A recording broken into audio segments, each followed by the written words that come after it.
cup at a time. Yeah, this is tea time. Yeah, making a difference. One cup at a time. Tea time. So be sure to grab your tea, grab a seat, and tune in to Miss Liz. Tea time. Making a difference. One cup at a time. Tea time. Tea time.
Well, good evening and welcome to Tea Time with Miss Liz. That's right. We are here with a rescheduled tea time because it is Tuesday and all tea times are done on Thursday unless it's a rescheduled tea time.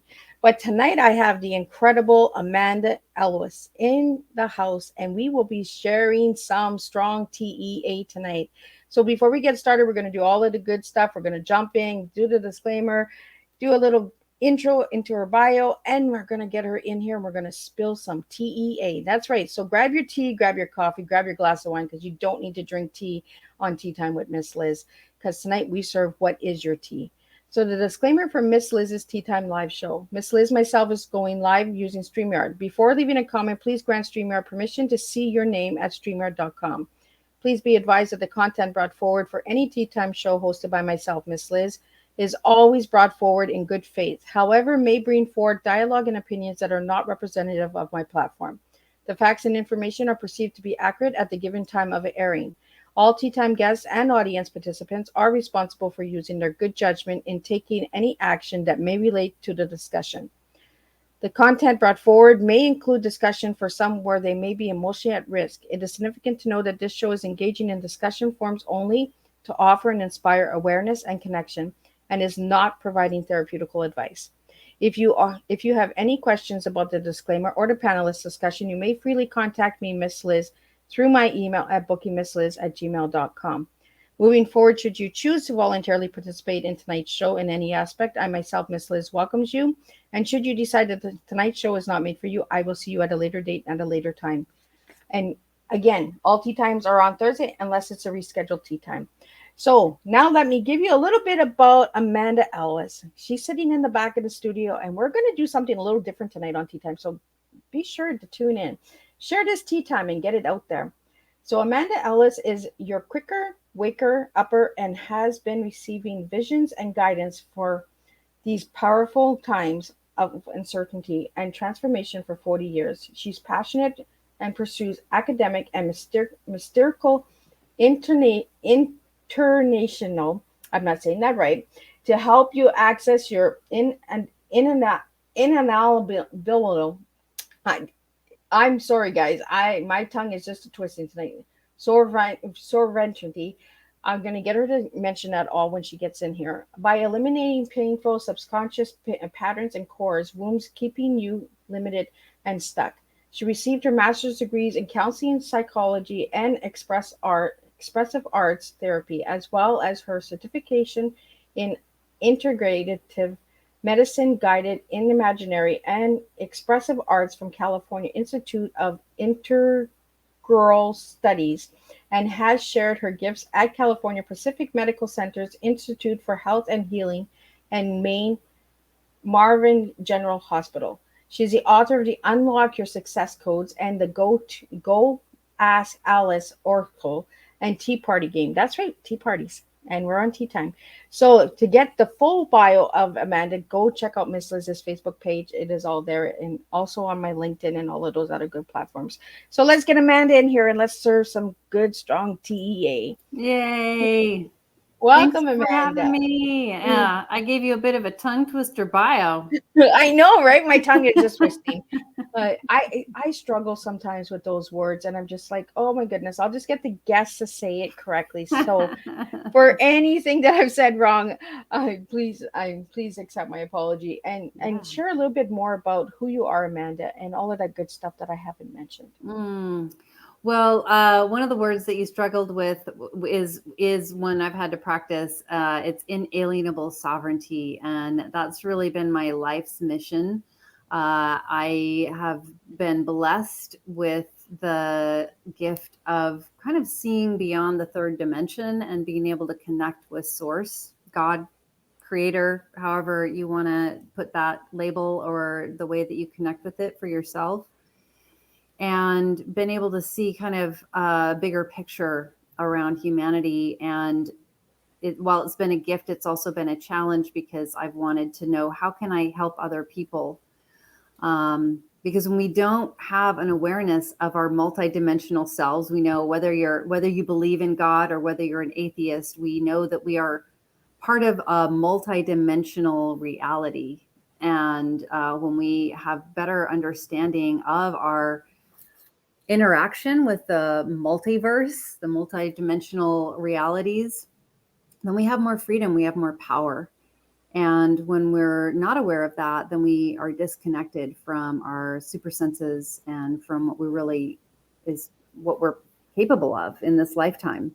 And so I've been really passionate my whole life about how to help humans, including myself, to become more empowered, to access that inalienable sovereignty, to manifest more powerfully, to feel a greater sense of connection, to feel more joy and more ease in life. And so that's basically been my life mission, and it's expressed itself in multiple ways. And I've pursued education academically with a master's degree in counseling psychology and expressive arts therapy, and was able to do my practicum in hospitals, and currently doing volunteer work with a cancer support group at St. Helena Hospital here in California. And then I've also been initiated into multiple indigenous medicine and healing practices, including Mayan shamanism, Shipibo shamanism, and Native American medicine path rites ceremonies. And so I started a nonprofit. We just celebrated our 5-year anniversary this past weekend, along with Spring, for Living Wisdom. And that Living Wisdom, really, the name comes from helping people to access their own living wisdom, their own limitless selves. And we provide safe and sacred plant medicine ceremonies that, again, science has come up to support the immense efficacy of healing with plant medicines for things like depression and anxiety and addiction and PTSD, trauma, and end-of-life issues. And so we've just been having really profound results. And then I work one-on-one with people internationally to do deep work with a process that I call Subconscious Success Repatterning, to really let go of old trauma and old limiting beliefs and ideas about, like, the self-saboteur, the negative self-talk, the inner gremlins that we tend to have, how to deprogram them so that they're set for success instead of self-sabotage. And so that's just a little niblet. So, Amanda, how old were you when you realized that you could do these things? I was just a child. And it was really profound. I definitely didn't have words for it. I didn't totally understand. Nobody was really talking about it. And it was ineffable. I was connecting with Creator, which is beyond words. And so a lot of things were kind of like, help me to understand, but I couldn't really speak them. And I've just been really passionate. I knew that it gave me certain advantages. Like I was put in a program for gifted kids early on, which is what helped me to start developing, working with consciousness and the subconscious and creativity and the imagination. And I just started developing, working with my own consciousness and healing and how we can heal ourselves, like placebos. You know, when I learned about placebos, I'm like, oh, okay, there is something in this human realm that we accept, that we don't really understand why it works, but it's this part of this magic that is available to us. And so I've been really passionately pursuing that since I was 8, but then academically was put into a program when I was 9 or 10. Oh, wow. So is it like a special group home, like a special? No, it was Did you just move away a from special family? program. No, I was able to stay with my family. It was a part of public school, actually. Just Oh, happened to be in the right place at the right time in Utah in the early 70s. Had incredible access to some special programs for kids who were considered gifted. It was called Horizons. And then when I got out of elementary school, there was another program that was called Educational Learning Potential, ELP, oh, and the ESP. ELP, Oh, Educational Learning Potential. And I was put into high school instead of going to junior high, and took high school classes and then other special academic courses. And so very lucky to have had the opportunity to start developing and having some structure, even though it didn't focus on the spiritual side. I excelled academically, and I could see that there were ways that what I was tuning into gave me advantages. And I also knew from a very early age that I am here in this lifetime to help other people. And so I've been really curious, how can I help other people with my gifts, yeah. because everybody has their own values, their own challenges, their own abilities, their own talents, their own life purpose. And so, how do we honor the uniqueness of each individual person and help them to declutter from the, weird survival patterns and scarcity programming from ancestors, from caretakers, from schools, from culture, from religion, from whatever, that limits our ideas about ourselves and the world around us. And so that's what I've been pursuing, like I said, academically, and then through different spiritual teachers, mostly indigenous wisdom lineages. And where does the name Wisdom Living come from? Living wisdom? Yeah. Yeah, I was meditating at my altar and tuning in to, how can I be of service? And what I was told is that my gift is to create the safe and sacred containers and to help people to access their own unique connection with source, so that they have their own, like, wisdom is alive. Yep. You open up a book, and even if it's lovely, it's limited. It doesn't change. And the universe is constantly changing and growing. Life is about constant change. We're always learning new things, just like the universe constantly expanding. And so it was like, instead of teaching people a template, your mission is to help people to get that direct access to their own deep wisdom. Because something that may, like diet, if you just look at something as simple as diet, but then use it as a metaphor for our souls, like some things are beautiful, helpful medicine, and some things are poison, and so some teachings, like say from a religion, they may work for some people, but they may not work for everybody. And so being able to tune in and like really know, like, this is my relationship with my creator, and this is what I'm being asked to do, instead of what is somebody else telling me is best for me. When you can really rely on that, there's so much empowerment in it, so much freedom, so much sense of liberation. when you make decisions, when you for your life, whether it's diet, whether it's who you go into business with, what you do for a living, who you go into a relationship with. All of those things are these decisions that we make, and they're heavily influenced usually by a lot of things. And when we can clear out the static and really listen to Creator, then we have a clear idea for ourselves of what's wisdom for us. So that's what living wisdom really is about. So we have a question here for you, Amanda. They're asking, do you hear the sounds or the energies? It's I like to talk about super senses. So we have 5 senses that we're aware of. Other indigenous cultures have up to like 23 senses that they work with, and we've been kind of limited. It's like we've been disconnected from it. We are getting information all the time, and the way that we translate it is unique.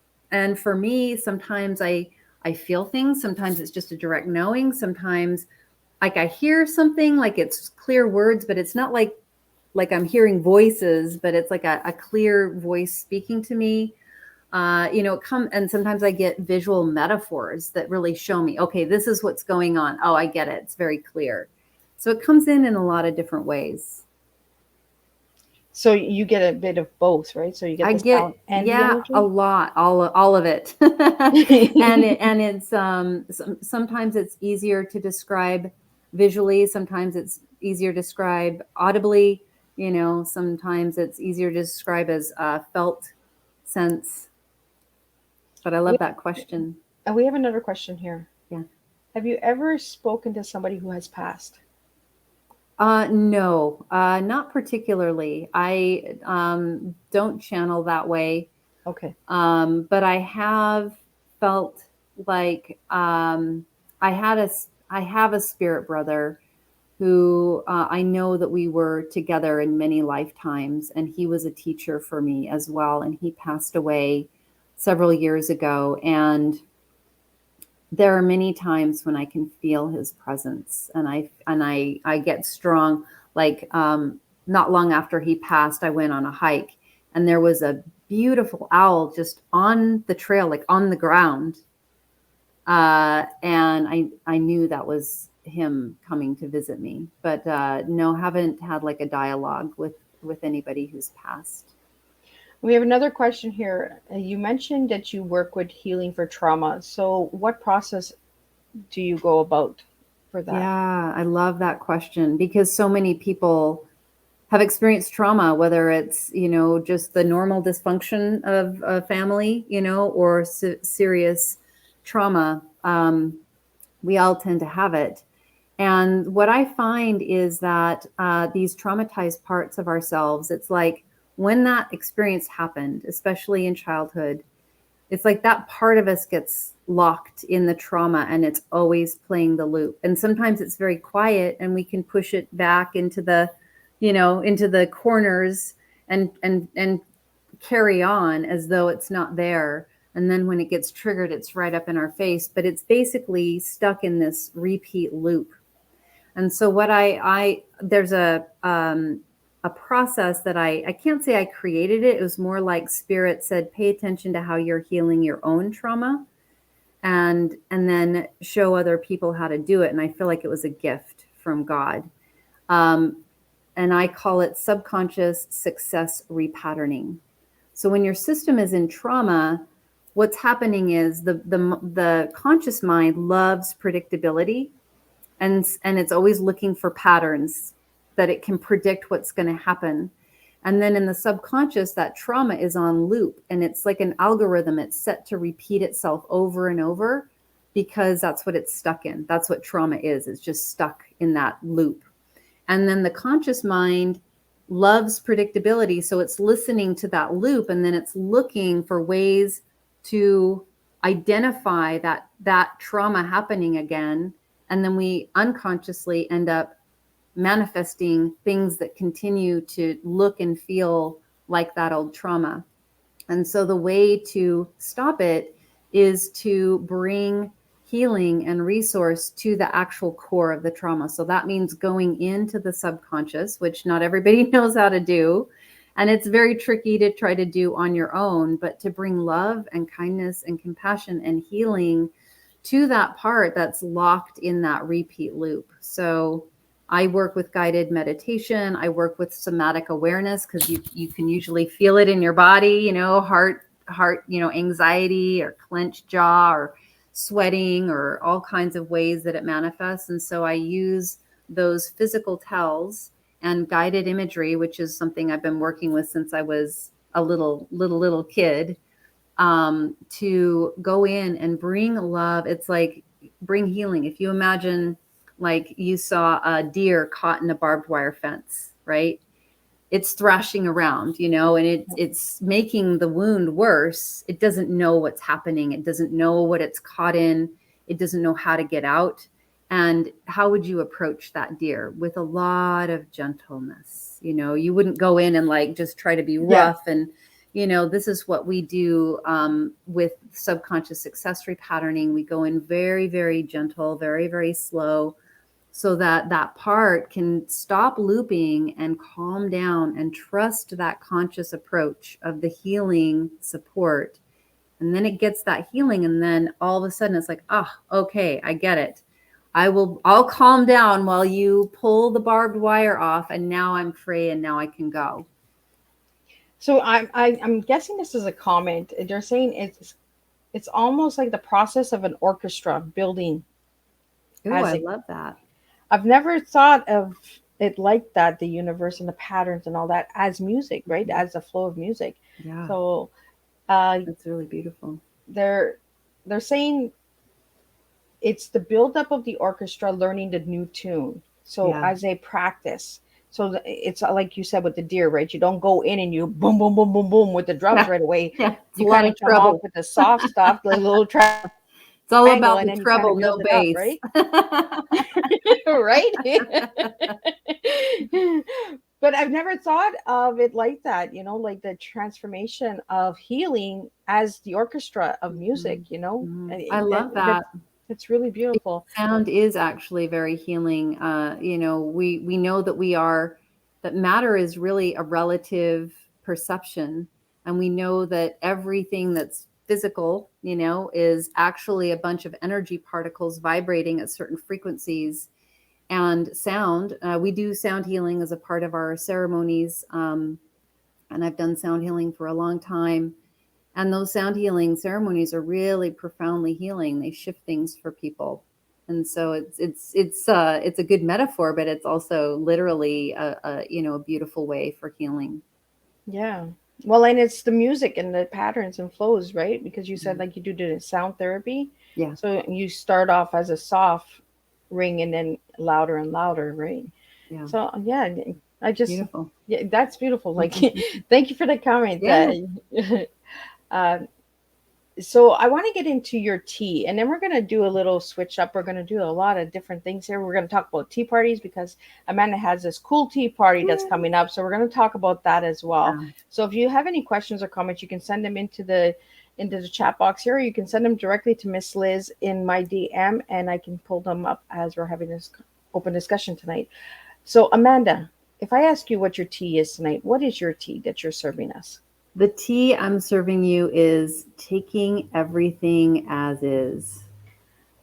So do you want to get a little bit into? Yes, I will share. I've spoken a lot about this, about approaching life as if everything was a gift and trusting, especially if you believe in God, but even if you don't, that there's some greater organizing principle that created life, started it, will continue long after we're gone.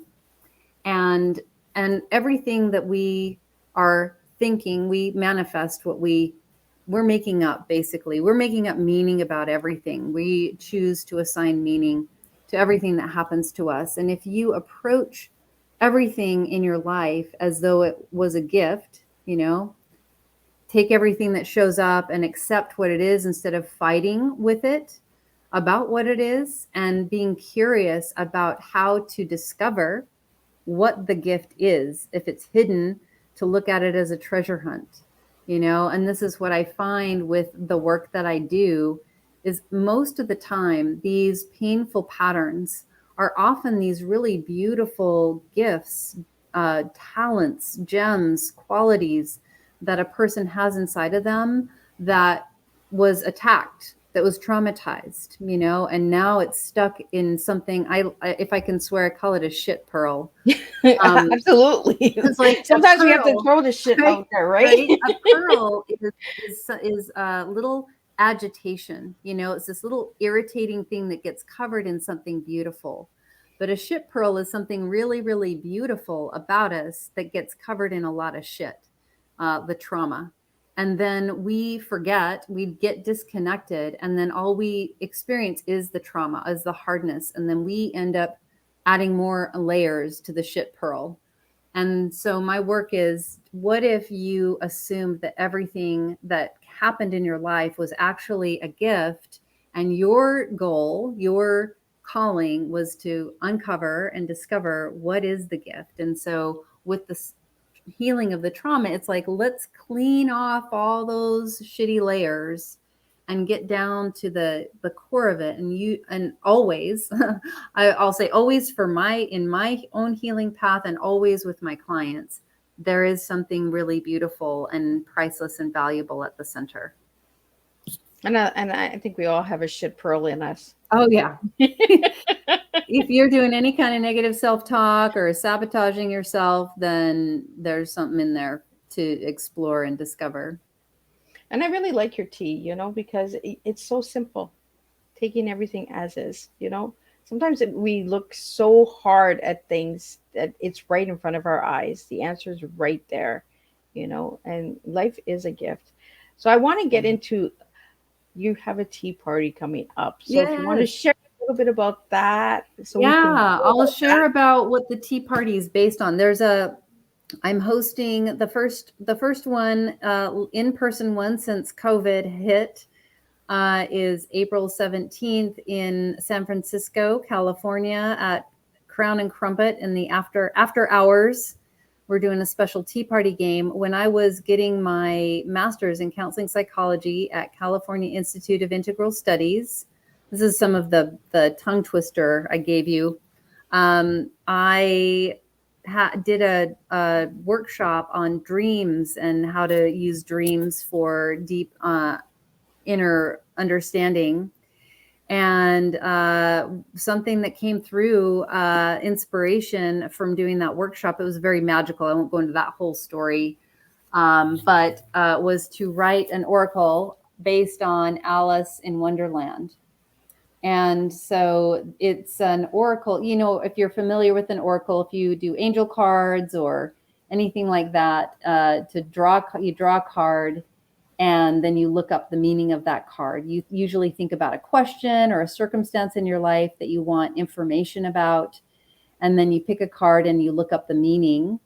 And so I wrote this oracle based on the characters and the symbols and the different circumstances, like going down the rabbit hole in Alice in Wonderland. And then while I wrote it, it was like, oh, it's also a tea party game. Because if it's Alice in Wonderland, you got to have a tea party as a part of it. And that's one of the reasons I'm here is to have a tea party with you. So you said I could do a little card reading. So I'm going to have everybody put your breath on it, breathe into it, and think of your question. And I'll pick the card. Ooh. Queen Alice. Ooh. I love this one. So let me read. Would you like the oracle and the tea party instructions? Absolutely. Oh, of course. I'm a double dipper. I love it. I like your style, Miss Liz. Queen Alice. I just drew this. I drew a card for our 5-year nonprofit birthday, and this was the card that I picked for that one too. It's my favorite of the deck. So it's about promotion, accomplishment, upgrade, celebration, and advancement. Ooh. Alice bounds into the last square, throwing herself down to have a little rest and immediately finds a golden crown upon her head. She does have to pass the final exam, but it's gibberish. And before it's all worked out, the red and white queen are calling her, Your Majesty. As the other queens nap, Alice takes a little walk only to find a doorway labeled Queen Alice, all caps. Inside, Alice finds a feast and guests all celebrating Alice's new advancement. It's as if they were just waiting for her to show up. It's as if all of this had been the plan from the start, becoming a queen, that is. Even though Alice is surprised at her sudden rise to royalty, well, I never expected I should be a queen so soon. It's important to recognize all that she's been through to get here. First of all, she took that courageous leap down the rabbit hole to begin with.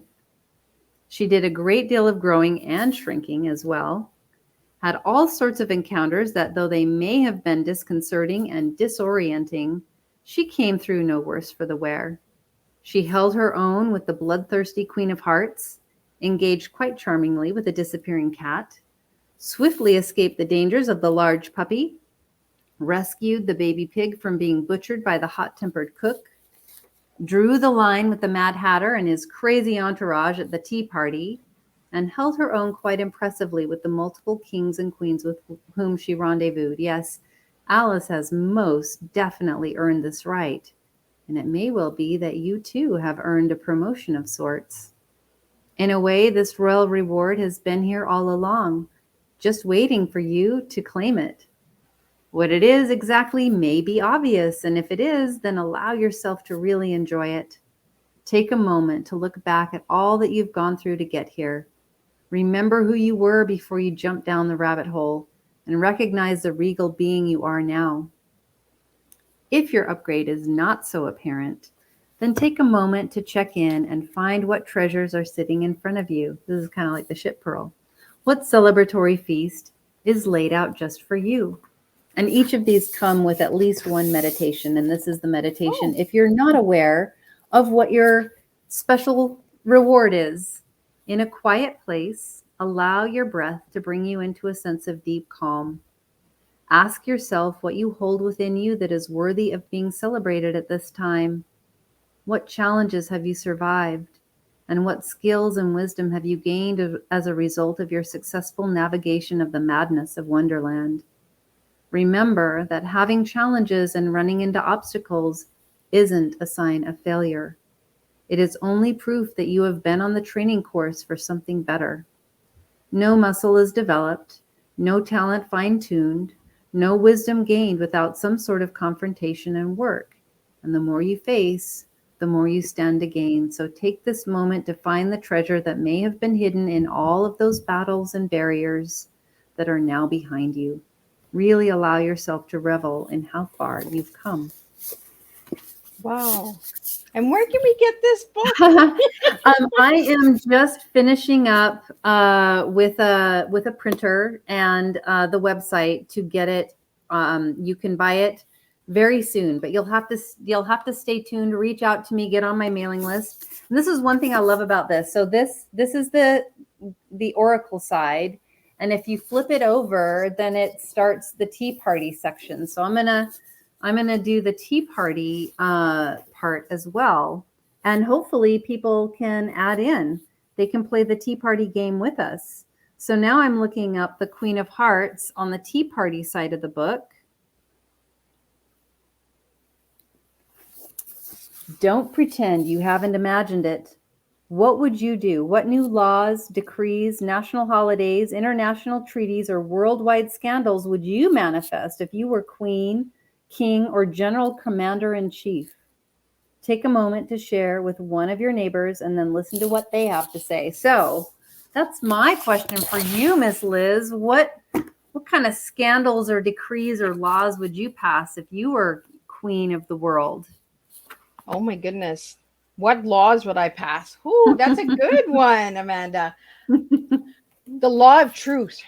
Ooh. The law of truth hurts. And I think we need the law of pain in order to change.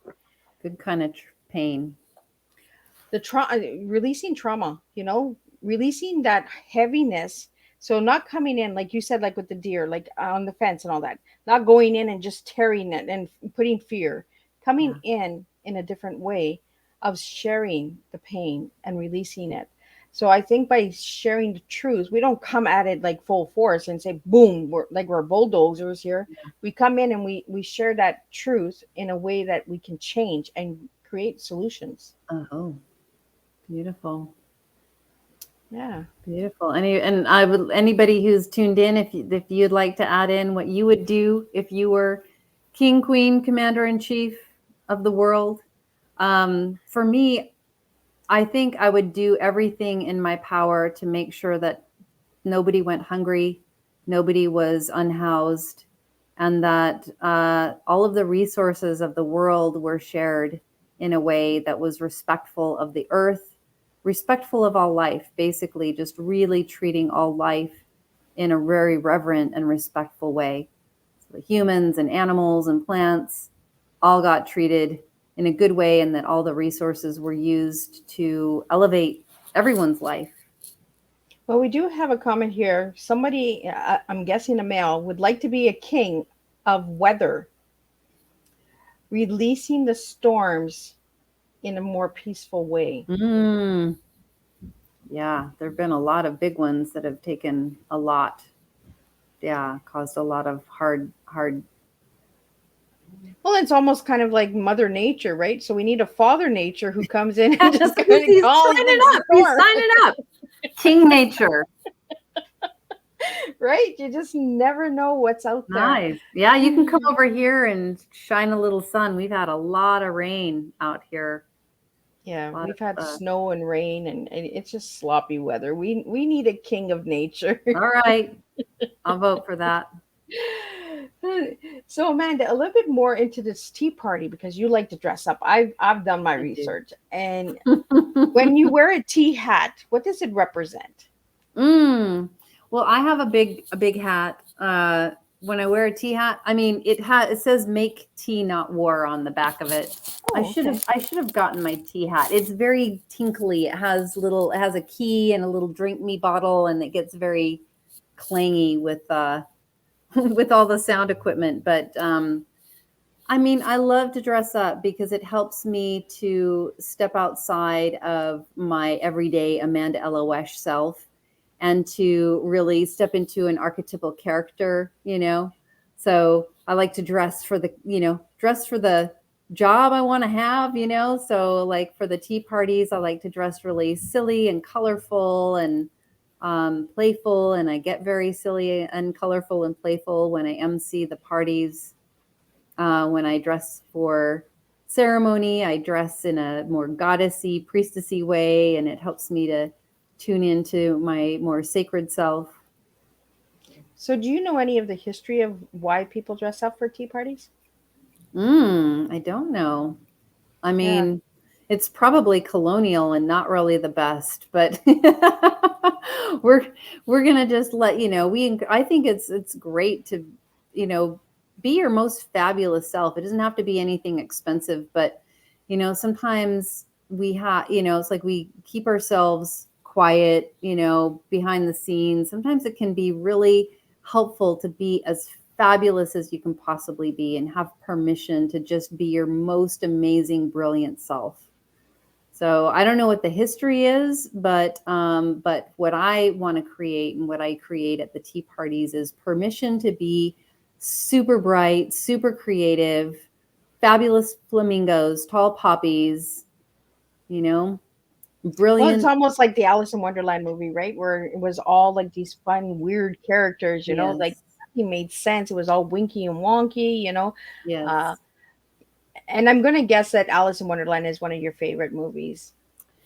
None of the movies are as exciting as the actual book for me, Oh, but you like the book? they're all fun. But I like lived experience. I like embodiment. I like real people interaction versus watching something on a screen. There have been a lot of great attempts at it. A lot of different versions that are Yeah. fun. Yeah, Yeah, there's been a lot of different versions. I actually like the oldest one, the original that Alice black in and white Wonderland, one the wasn't. black Who and was in white. it? And then But she like falls, and then I think Gary that was when Cooper they was first in came it. into color, because half the movie's black and white, and then she falls into the rabbit hole, and it turns into a color land, right? So Oh, it kind of brought in, maybe it might be the I second need to one find that then. one. Yeah, the very first one has Gary Cooper and W.C. Fields. It's super, super old. I'll have to Yeah, find. There have been a lot of different versions. I definitely, we've been. My partner has two kids, an 8 and an 11-year-old, and we sometimes play the tea party game at dinner time and stuff. And we've watched a couple, the newest one, and then the Disney one. But we need to kind of look at some of the older ones together yeah. again. It's been The a one with while. Johnny Depp, I find it's too colorful for me. It's too overageous, like too overact, I Over the find. top. Yeah, for me. Hmm. I just think the characters kind of throw me off. So, yeah, And I it's like the it's one a where, very different story. It's kind of like fan fiction of Alice in Wonderland. yeah, It's not really the actual story. yeah, that's how I feel too. So now I want to get into some personal questions that I've asked Yeah. all my guests. Your favorite color and your one word. Do you remember what you gave me? I don't. I mean, it's hard for me to pick a favorite color because but I do my ongoing favorite color is like the brilliant fluorescent like peachy pink of sunset. Yeah, so the colors that you gave me was saffron yellow, Mm, gold deep cherry red. mm. See, it changes all the time.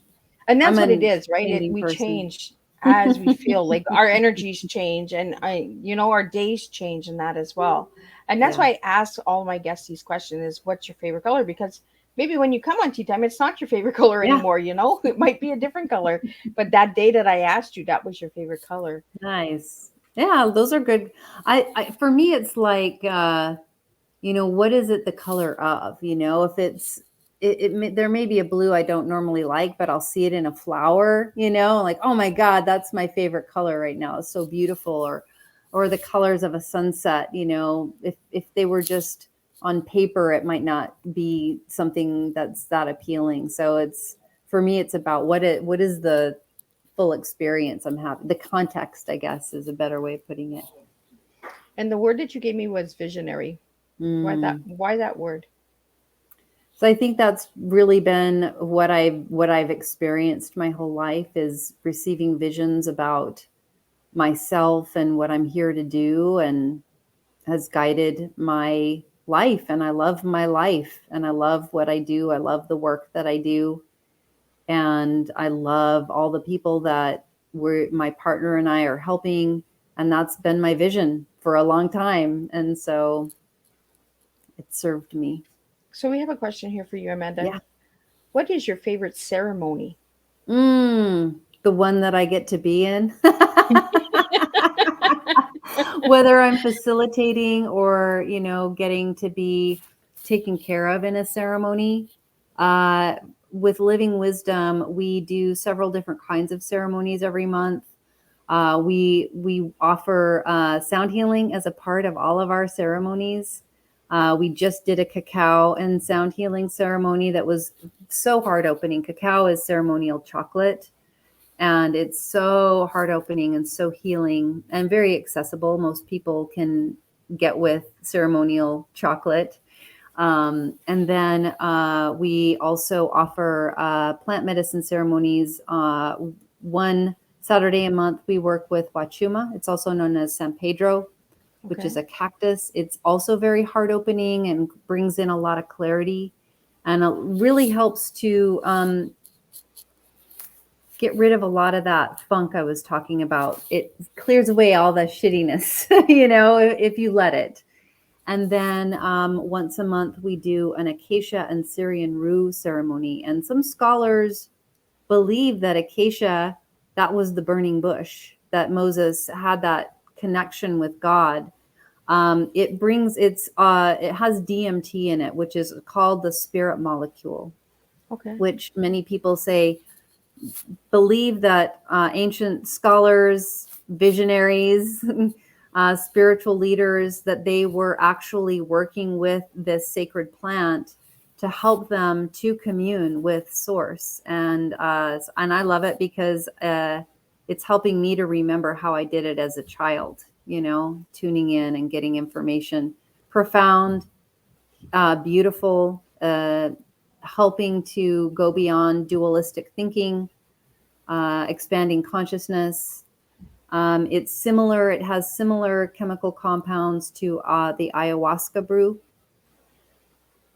but it's more sustainable and local. So we have another question here for you, Amanda, about the indigenous healing medicine. How did you learn about it, and is it done on sacred land? It has been, and yes, we are on sacred land. This land is Wapo land. All land is sacred, honestly, if we treat it that way, and it should be, in my opinion. All land is sacred. I was initiated into Mayan shamanism on Deer Mountain, which is close to Mount Shasta, very sacred land by a Mayan shaman. I studied with Martin Prechtel, who's also a Mayan shaman in New Mexico, sacred land there. I was initiated into Shipibo shamanism, working with ayahuasca in the Amazon, definitely sacred land there. And was given my Wachuma ministry through Medicine Path Native American Church in Berkeley, California, in a dome where they no longer, since the pandemic, but they used to offer regular pipe ceremonies, chanupa ceremonies, and medicine ceremonies. And then I've been in a lot of different sweat lodges and things like that. And I would say all the land is sacred. And I'm on Wapo land here, and we're always honoring the ancestors of this land. So you do a lot with the Mother Earth and the energies and the grounding, right? Absolutely. So we have a question here. I'm guessing they checked out your bio, and they want to know about Hungary? Yeah, Hungary. I was invited to speak at the Ozora Festival, which is a psychedelic festival in Hungary. And it was a lot of amazing music and speakers and performances. And I was invited to speak there. I didn't really get to see much of Hungary. I was picked up at the airport and shuttled to this big, beautiful piece of land that's dedicated just to this festival that happens, as far as I know, just once a year, and had a beautiful time, met people from all over the world, and got to speak about manifestation and prosperity. And they also are asking about India. Mm-hmm. Yeah, I was invited. I was doing a world tour, traveling with my partner, and was invited to speak at Auroville, India, which is a conscious community started by Sri Aurobindo, and his partner is Ma. They have this beautiful temple that's literally covered in gold. And they have these little sub-villages of communities that have different missions. Like one of them was planting 1 million trees, and one might be, and one was like, we're growing spirulina. One was, we're teaching mantras in Sanskrit and kirtan. And so I was invited to one of the villages, little sub communities, and got to teach there about working with guided meditation. I got to teach a lot of doctors on working with guided meditation for healing and for pain reduction and risk management. And then also did Reiki attunement 1 and 2 there. So you have this statement here on your bio. It says, live your noble purpose and prosper. Mm-hmm. Could you tell us what that means to you? Yeah, I mean, I feel like this is, comes up so much with people coming to our ceremonies, especially people who have done like the traditional job, especially the, professional and successful people. Like, I just don't feel satisfied, and that's when we do what I was talking about before. Like, we get influenced in our decisions, and we make these decisions based on external influences instead of listening to what am I really here to do. And when you treat, this whole way that we're doing our lives of like money and even though I, so appreciate being able to talk to you, but, like so much involved with like the internet and online and transactional business has distracted us and made us forget what we're actually here to do, in my opinion, which is to remember that we are sacred human beings and to treat our lives as sacred. And when you do that and you really take the risk of honoring what your noble purpose is and learning how do you even discover what that is? That's learning how to heal the trauma and heal all the static and really listen, that living wisdom. Then you get the instructions. Oh, I need to help this person. Oh, I need to do this. Oh, this is my gift and this is how I'm supposed to be sharing it. If all of us were doing that, money wouldn't be an issue. People wouldn't be going hungry. People wouldn't be going unhoused, because we would all be doing what brings life to us. Because when you're doing what you're here, what you're meant to do, your whole soul comes alive. When you're trying to push yourself into, the square peg in the round hole or whatever, it doesn't feel good. And the body, the mind, the spirit, depression, anxiety, physical pain, those are all expressions of us being out of alignment. And so when you come into alignment and understand what your true purpose is and start doing it, regardless of what the external world says, then you thrive and you attract, the universe is like, oh my gosh, she's in alignment. He's in alignment. I want to support that. Everything that you need shows up because it's resonating with you. It's the law of the universe. It's how things work, And so that's it's what back to that music and the orchestra again, yes, right?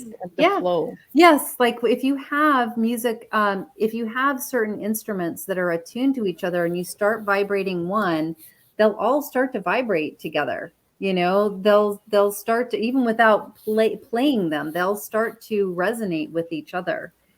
And when there's something out of resonance, it creates a funky shift that you can feel. So yes. Well, thank you for sharing that, Amanda. Yeah, I hope that made sense to everybody. Yeah, so we have a question here. They're asking about your other book, Unlock Your Success Codes. Could you tell us what that's all about? It's all about the process that I talked about, subconscious success repatterning. It talks a little bit about my history and how I came into being aware that I even had a special process that was helping me to navigate my own traumas and life wipeouts. I call it the Etch-a-Sketch, where everything gets shaken up and there's like nothing left. Take it away. All blank slate. To how to navigate that. And so it's really all about that, and it talks about the process. And I like that you put that in there, because that's that playful part of us again, right? Shake it away and then start again, And I think that's what the Tea Party is based on too, is getting that little child inside of you, that little inner person that just wants to dress up and be funky and, and have fun with life. That is such a healing experience to be able to play. Yeah. It's really important. And I think it's important as adults that we still play. Oh, absolutely. We just because we become adults doesn't mean we don't play. Helps to be around kids. Yeah. So someone is making fun of me over here. The serenity,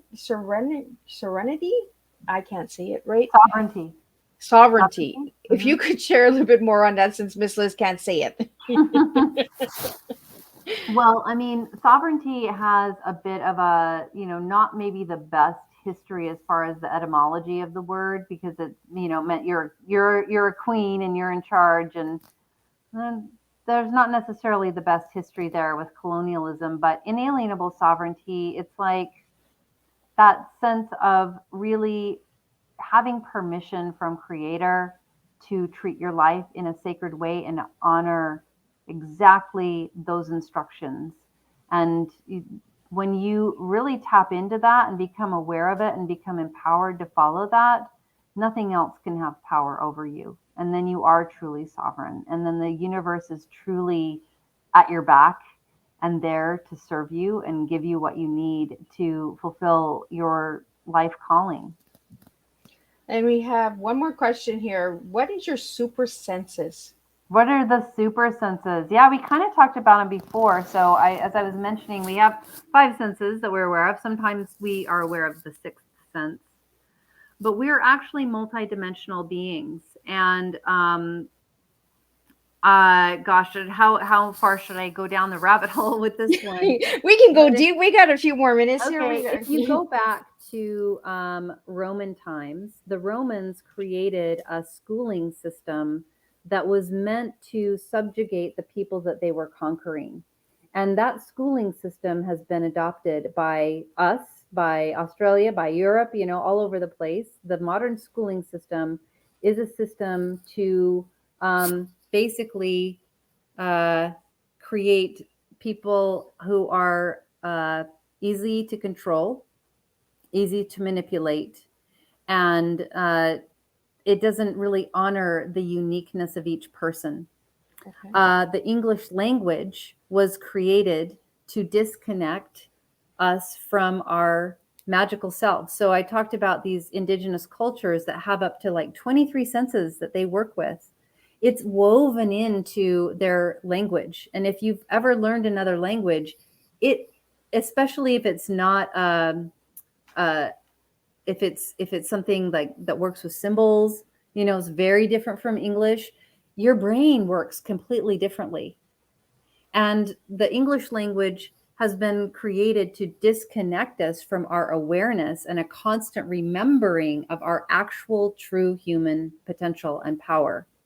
So we've also been disconnected from awareness of our senses. And the more you start to even just be curious, like, what is a super sense? What is supervision? What is super hearing? The more you get curious, it's like those little antennas start to wake up and like, I don't know, let's find out. What is it? What would it be like if I was clairaudient, meaning I could hear beyond just the regular hearing? What would it be like if I was clairvoyant? What would it be like if I was psychic? When you open up your mind like that, it starts to create an opening where some of that can start returning to you.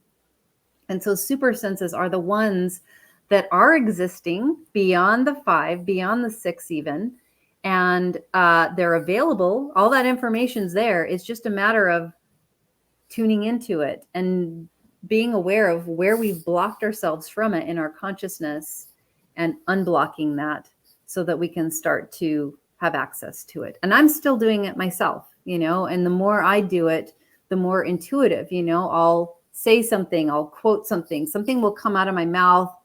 I don't even know why I'm saying it. Somebody's like, wow, why did you say that? That was perfect. Or, hey babe, let's walk to the store right now and guess who we bump into, that kind of thing.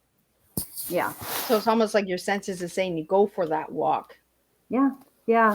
Those super senses are a part of tuning into your higher self and that living wisdom. So Amanda, if anybody wanted to reach out to you, how could they reach you? You can send me a personal message on at Amanda Elo'esh. It's right there on the screen, amandaeloesh@gmail.com. You can check me out on my website, which is amandaeloesh.com, or you can send me a message on Instagram, which is instagram.com/AmandaElo'esh. Well, thank you so much, Amanda, for joining me tonight on Tea Time and sharing all of this incredible information. It was so educational, and there were some words that you even got me on where I couldn't even mention it. So, and I'm guessing one of this viewer knows me and is picking on me. So, I that's okay. Miss Liz likes to be picked on. The older I get, the more I get tongue-tied myself. So I totally understand. Not all those words slip off the tongue so easily. I had to practice them too. Yeah. So I want to thank you again, Amanda, for joining me. I want to thank all the viewers and supporters, all the amazing questions that came in tonight and all of the comments that were shared.